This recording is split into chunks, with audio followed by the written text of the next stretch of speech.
So guys, ito na yung part 2 natin, yung pinagkaiba ni Barako 3 sa Barako 2. Ito yung Barako 1, pero ito yung nga pala yung aking pinagpractice ng motor noon. Medyo lumang-luma na kasi napakatagal na yan. 2003 model. So kita nyo naman ang pinagkaiba ng Barako 3 sa Barako 1. O, talagang malaki kasi luma na. No? Ito yung ating Barako 3. So ang atin naman i-check ngayon, syempre napakita ko na sa inyo yung nakikita nyo lang sa labas.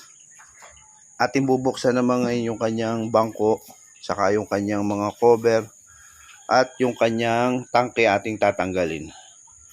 So pakita ko din sa inyo kung paano magtanggal ng tangke. Halimbawa gusto nyo ng kabitan ng sidecar, syempre sa gawaan ng sidecar, syempre baka merong hindi pa nakaka-experience na kung paano magtanggal ng tangke ng motor. So pakita ko na rin sa inyo yung mga basic na dapat nyong gawin para matanggal nyo yung tangke, no?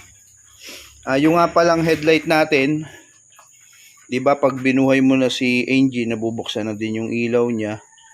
So sa susunod na vlog ko, pakikita ko sa inyo kung paano magkabit naman ng switch ng ilaw para kung gusto nyong patay ang kanyang headlight bulb, no?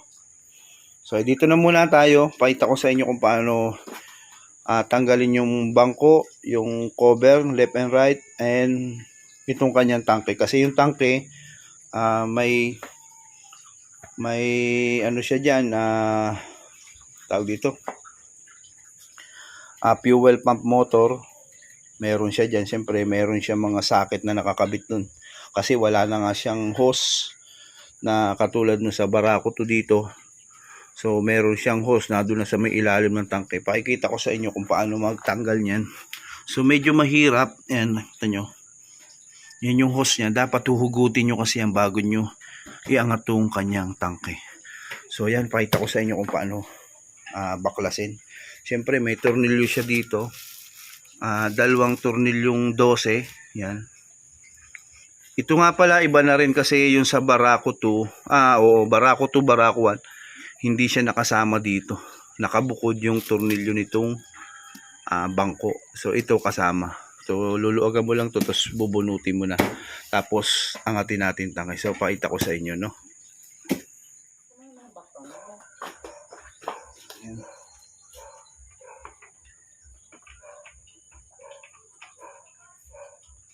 Siyempre kaya binubuksan ko ito, kukuha ko ng tools. Kasi yung mga tools natin ang ginagamit sa paggagawa ng motor, naiwan ko nga pala sa shop. Kasi ito nga pala ang pinakang pahinga namin. Pagka-araw ng pahinga namin sa shop, umuwi ako dito sa bahay. Kasi makapahinga, makatulog naman ng sapat. Kasi sa shop namin medyo maingay kasi tabi ng highway. So halos 1 linggo kami doon hindi makatulog ng dire-diretso. Yung ingay ba ng sasakyan. Kaya pagka rest day namin, uwi na kami ng linggo ng gabi kasi ang rest day namin Monday. So uwi na kami ng linggo ng gabi. May sasalit kami matutulog doon pag hindi yung pamangkin ko, yung aking bayaw. So ngayon nakauwi na kami kagabi, tapos ngayon Monday, ngayon rest day namin. Kasi ang rest day namin Monday kasi malakas kasi ng Sunday at Saturday. So kuha na lang tayo ng tools dito para matanggal natin yung kanyang bangko. Kasi may free tools nga pala si Barako 3. Kabagay no naman si Barako 2 at Barako 1 may free tools din. So ito, yung free tools niya siya gagamitin natin pagbabaklas, no? So syempre pag natanggal mo yung tornilyong to, babaltakin mo lang siya. May 2 goma siya sa taas. So nakikita mo na yung tools, nakatali siya, magandang pagkakalagay nyo. Tapos iba na nga rin pala yung kanyang battery box, no? Yan, makita nyo yung tools, nakatali. May sarili siyang lagayan. Dati si Barako 2, nakasuksok dito sa tagiliran, no? Kukuha tayo ng, tingnan natin kung ano yung mga gamit na ni Barako. May mga llabe siya. Pangkalas ng gulong, 17, 19, 14 at 12 Gs. Saka plies, pang spark plug. May pang extension din siya. Yung nga pa lang sa spark plug, malaki din na nagiging problema sa spark plug ng Barako. Pag matagal na hindi nyo nababaklas, halimbawa buwan, taon na hindi nyo natatanggal yung inyong spark plug doon, babadan nyo muna halimbawa sa gabi ng WD-40 bago nyo pihitin. Kasi pag hindi kasi nakakalas yun, may posibilidad maputol, no? Sineshare ko na din sa inyo, siyempre katulad dito bago. Dapat kaugalian nyo din na tanggalin yung spark plug kasi pagka matagal na hindi na baklas, may posibilidad na maputol. So gagastos talaga kaagad kayo. So gagamitin natin 12.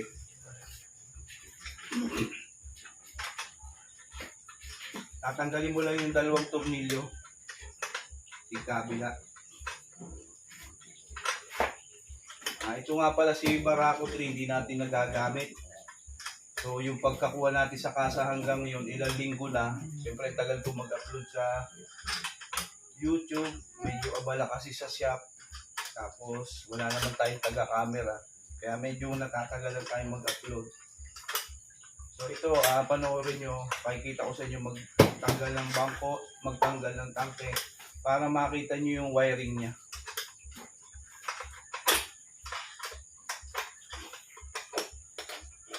Hindi ko kasi siya dinadala sa shop kasi siyempre masikip na to sa shop. Tapos hindi naman tayo makakapag-video ng ayos doon. Kasi siyempre may mga ginagawa tayo.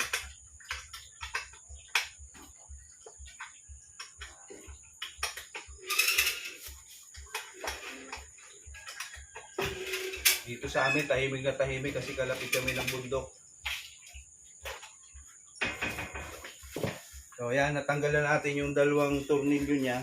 Yan, dalawang 12. Napulot na natin yung bangko. So patong muna natin to sa dito sa side na lang. So pakita ko sa inyo yung mga wire niya. Yan, ito yung kanyang ECU. Kita nyo? Ito nga palang dalawang wire. Ito yung socket ng stoplight. Yan. Kung sakaling masira yung inyong stoplight switch, dito naman yung makikita yung kanyang stoplight switch. Halimbawa hindi na nagpapangsyon. So itong chine-check, no? Yan ay nakaduksong dito sa wire na to. Paano nga ba malalaman to paano malalaman kung sira na? Susunod na video ko pakikita ko sa inyo kung paano malalamang sira na to. Ito nare-repair din to, nalilinis, nakakalas yan. Kapares lang siya ni Barako 2. Yan. Pagka pakikita ko din sa inyo kung paano mag-repair na ito. So ito yan, dire-diretso yan dito. Ito ang kanyang wire. Iba ng kanyang connection, no? Ng wire. Brown, blue. Ito nga pala ang ground niya. Hindi rin nila binago yung kanyang ground. Ground wire ng motor. Kulay black na may yellow. Parehas din ni Barako 2. Yung kanyang signal light. Wire. Yung left niya. Kulay gray pa rin. Green yung kanyang kanan. Baliktad. Yung kanyang kanan ay gray. Yung kanyang kulay green na positive na galing sa flash relay o sa switch ng ating ay kulay green. So dito nga pala yung kanyang flash relay.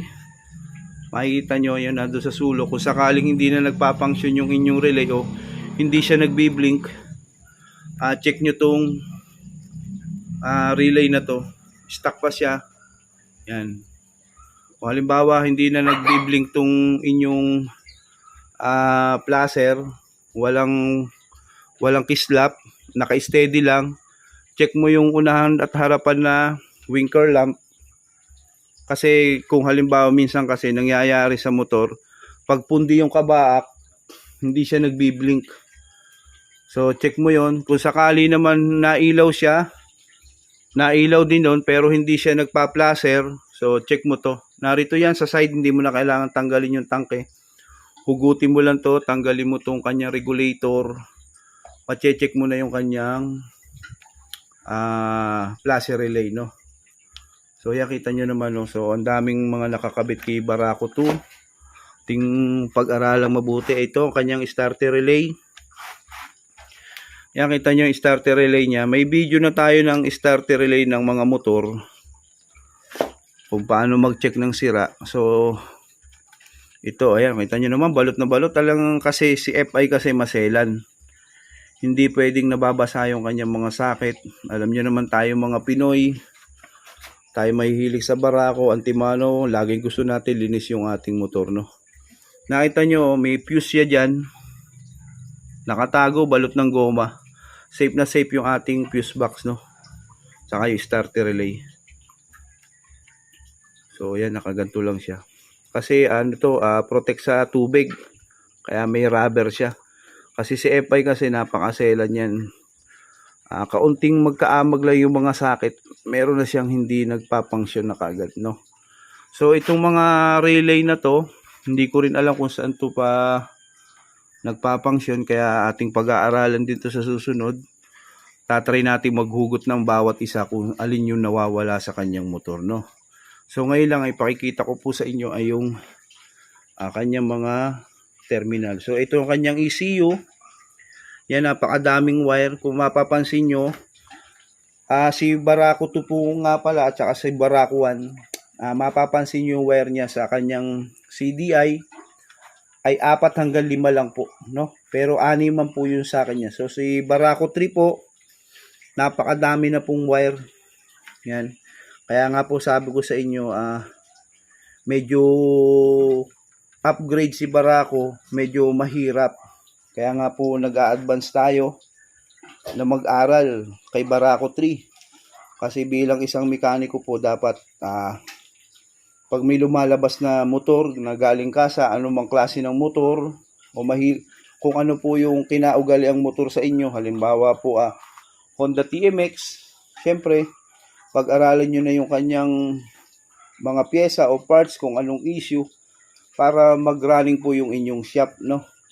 Kasi kung hindi nyo po alam yung mga mabilis masira sa motor, hindi nyo po alam yung mga ititinda nyong pyesa, no? So ito nga po si Barako 3, bagong-bago, kalalabas lang. Syempre wala pa naman po siya magiging issue ng sira. Syempre bago pa nga po, atin na pong pag-aaralan. So sa dami po ng wire na to, talagang medyo mahihirapan po tayo mag-diagnose, no? Kung sakaling magkasira. Kasi hindi naman natin alam lahat yung function yan. Kasi FI na nga po. Kaya ito, hinuhubaran ko po ngayon yung aking Barako para po mapag-aralan natin lahat, no? Sama-sama natin mapag-aralan. So syempre kung bago ka lang nag-aaral din sa pagmimekaniko, dapat nyo rin pong matutunan to. So kita nyo po yan. Ito, hindi ko pa rin po alam kung saan po itong sakit na to, no? Yan po ay itatry nating hugutin yan lahat. Utay-utay lang po kasi hindi natin pwedeng biglain kasi masyadong mahaba po magiging video. So ito lang po muna, na-pull out natin yung cover. Tapos pull out din po natin tong si tangke, no? Tatanggalin po natin tong sabat. Tapos angat natin ng konti para makita natin yung kanyang sakit dito sa ilalim ng tangke.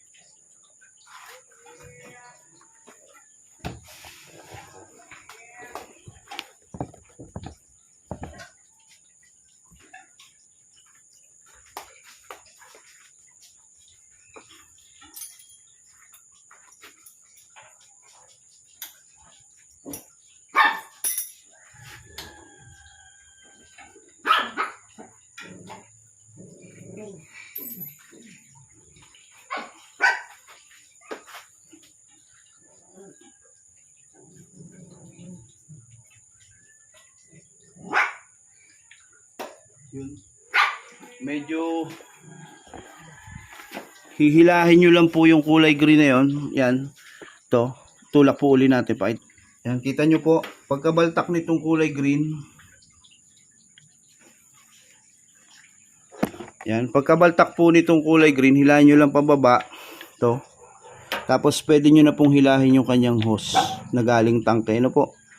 So siyempre may wire pa rin po yan. Kasi may sensor ho na wire, hindi lang ho ito.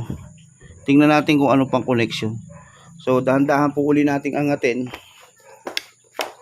Kasi hindi pa naman ho tayo nakakapagbaklas nga niya ni Barako 3. Kasi ngayon pa lang po. Kaya samahan nyo akong pag-aralan, no? Yan, sigurado po ito, may wire pa. Yun, may wire pa nga po sa ilalim. May wire pa po sa may fuel tank. So, atin uling silipin kung paano mahuhugot yung kanyang wire. Medyo tago po kasi kaya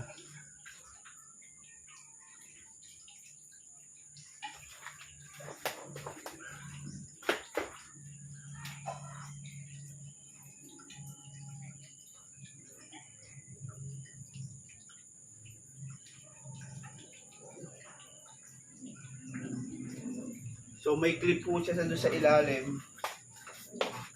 So yan, pakita uli natin sa inyo.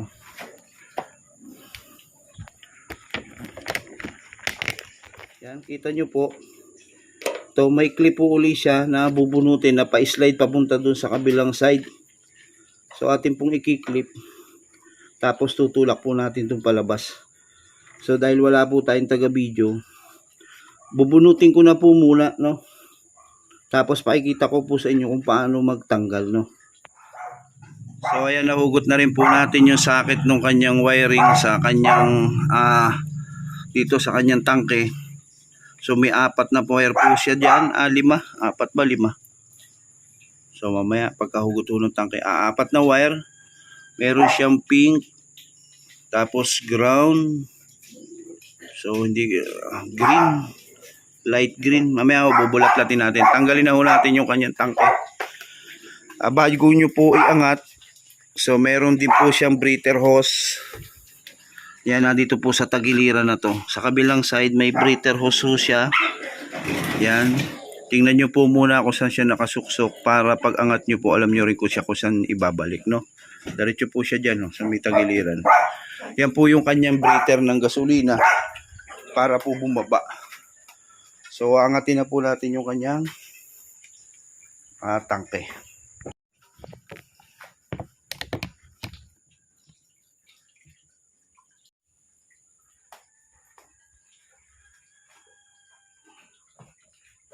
Pagkaangat po, hila pa ba likod kasi may goma pa ho siya dyan.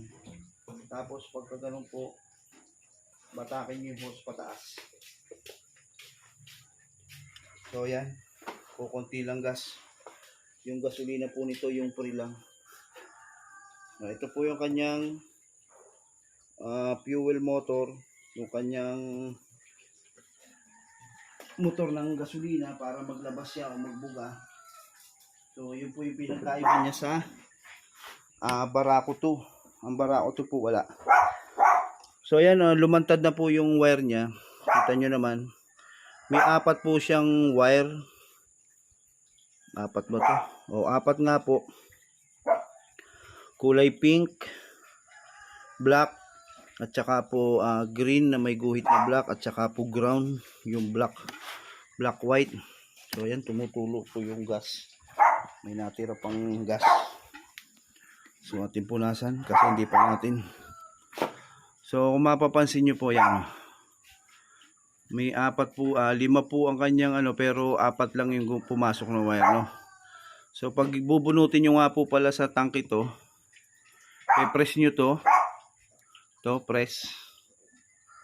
Pe-press nyo po to sa dulo para po mabatak nyo kasi narito po yung lock niya, yung kuntil, no? Hihilahan nyo po papunta ron. So tingnan natin kung saan papunta yung wire na yon, yung kulay pink at saka black, white, green. Wari ko po papunta rin yan dito sa kanyang ECU. So yun po mga susunod natin na alamin. Kasi sa susunod po huhugutin natin din yung socket na yan. Huhugutin natin lahat ng sensor at pag-aaralan natin yung function niya at kung saan siya nakakoneksyon, no? So yan, kita nyo naman po, napaka sela ni Barako 3, puro FI, Barako 3 FI, medyo masela na kasi puro po siya sensor. So ayan po naman, kita nyo nahugot na natin. Subukan natin isusi kung magkakaroon siya ng check engine, no? Pero hindi po natin siya paandarin. Tingnan lang po natin kung mababasa niya yung hinugot kong sensor, kung magkakaroon siya ng check engine. So ayan, may check engine. Ito na, try natin. Hindi na po siya aandar. Kita nyo po, pinirest ko. Kasi siyempre wala nga po palang papasok na gas, walang hihigupin. Pero mamaya titingnan po natin siya pag babalik ko kung nagkaroon siya ng check engine, kasi hinugot ko yung mga sensor tapos sinubukan pa startin, no? So yan, hanggang dito na lang po muna uli yung video na ginawa natin. Ibabalik ko lang po yung mga kinalas ko, tapos titingnan po natin kung nagkaroon siya ng check engine error, no?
May maingay pong bata sa kalapit bahay.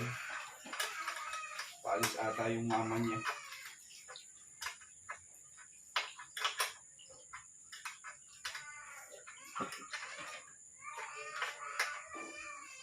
Nakimarites pa tayo.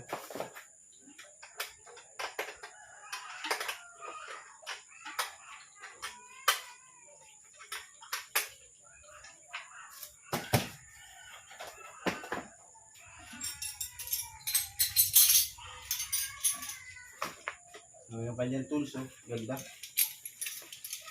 Kumbaga, kahit maplatan kayo, makakalas niyo yung gulong. Sira ka spark plug, makakalas niyo.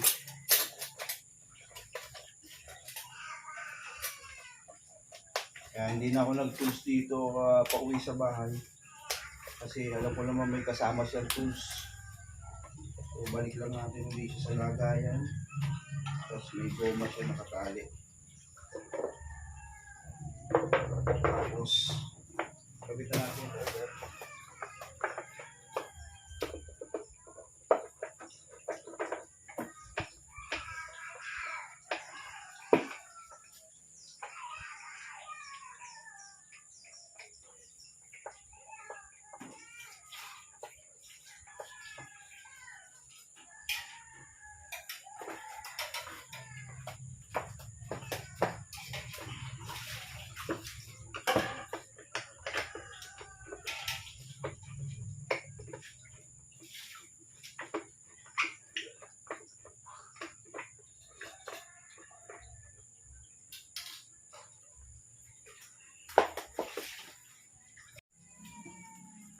So, yan po.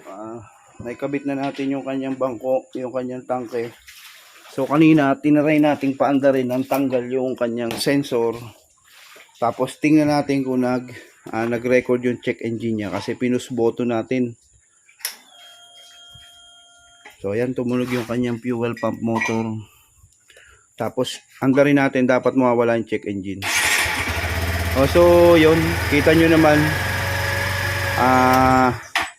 kahit ugutin nyo yung sensor sa tangke o sa fuel pump, hindi siya nag-indicate kahit i-push button mo, hindi naglabas yung check engine. Ewan ko na lang yung ibang mga sensor pagka hinugot, no? So, dito ko na muna tatapusin yung video ni Barako 3. Sana may natutunan uli kayo. Nakita nyo yung pagkakaiba ni Barako 2 at ni Barako 3. Sana sunod na video ko panoorin nyo uli para mapag-aralan pa uli natin yung mga susunod pang magiging troubleshoot ni Barako 3 FI. So hanggang dito lang at maraming salamat sa inyong panonood.